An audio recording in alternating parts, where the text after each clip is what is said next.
നമസ്കാരം. Raf talk ഫുട്ബോളിലേക്ക് ഏവർക്കും സ്വാഗതം. ഇത്തിഹാദും കരീം ബെൻസിമയും ഇന്നും ഫോമിലാണ്. അൽ നസർ താങ്ങുമോ എന്നുള്ളതാണ് ആരാധകർക്ക് ഇപ്പോൾ ഭയം. ഡിസംബർ 6 അൽ നസറും അൽ ഇത്തിഹാദും തമ്മിൽ ഇത്തിഹാദിന്റെ മൈതാനത്ത് വെച്ച് ഏറ്റുമുട്ടുകയാണ്. ഇന്നലെയും ഇത്തിഹാദ് പൊളിച്ചടുക്കി ബെൻസിമയും ഗോളടിച്ചു. നോക്കുക, ഇന്നലത്തെ മത്സരം അവർ 4-0 അൽ ഇത്തിഫാക്കിനെയാണ് പരാജയപ്പെടുത്തിയത്. എൻഗോളോ കാണ്ടയും കരീം ബെൻസിമയും അതുപോലെ ഒസാം അവ്വാറും ബേർജ്വിനും ഒക്കെയാണ് ഗോളടിച്ചത്.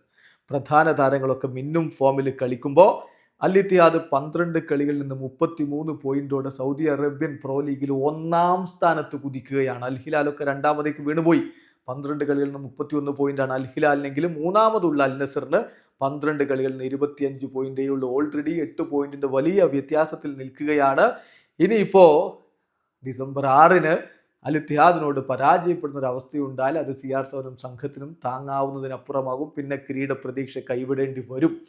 ഏതായാലും ഇന്നലത്തെ കളിക്ക് ശേഷം കരീം ബെൻസിമ പറഞ്ഞ വാക്കുകൾ കൂടി നോക്കാം. അദ്ദേഹം പറയുന്നത് ഇതൊരു മികച്ച മത്സരമായിരുന്നു, വിജയിക്കുക എന്നുള്ളതാണ് ഞങ്ങളുടെ ഏറ്റവും വലിയ ഡിസയറും ഏറ്റവും വലിയ മോട്ടിവേഷനും. ഇനി ഞങ്ങളൊന്ന് റെസ്റ്റ് ചെയ്യും, അതിനുശേഷം അൽ നസറിനെതിരെയുള്ള മത്സരത്തിനായിട്ട് പ്രിപ്പയർ ചെയ്യുമെന്ന് തന്നെ കരീം ബെൻസിമ ഇന്നലത്തെ കളിക്ക് മുമ്പ് പറയുമ്പോൾ അത് തീർച്ചയായിട്ടും അൽ നസറിന് ഒരു നല്ല വാക്കുകളല്ല. ഏറ്റുമുട്ടാൻ പോകുന്നത് ജയൻസിനോടാണ്. പക്ഷേ CR7 ഉണ്ട് എന്നുള്ളതാണ് അൽ നസറിന്റെ ഒരു പ്രതീക്ഷ. കാരണം ഇപ്പോൾ സൗദി പ്രോ ലീഗിലെ ടോപ്പ് സ്കോറേഴ്സ് ലിസ്റ്റ് എടുത്താൽ അലക്സാണ്ടർ മിട്രോവിച്ച് 12 ഗോളുകളുമായിട്ട് ഒന്നാമതാണെങ്കിൽ ക്രിസ്ത്യാനോ റൊണാൾഡോയും കരീം ബെൻസിമയും ഒപ്പത്തിനൊപ്പമാണ്.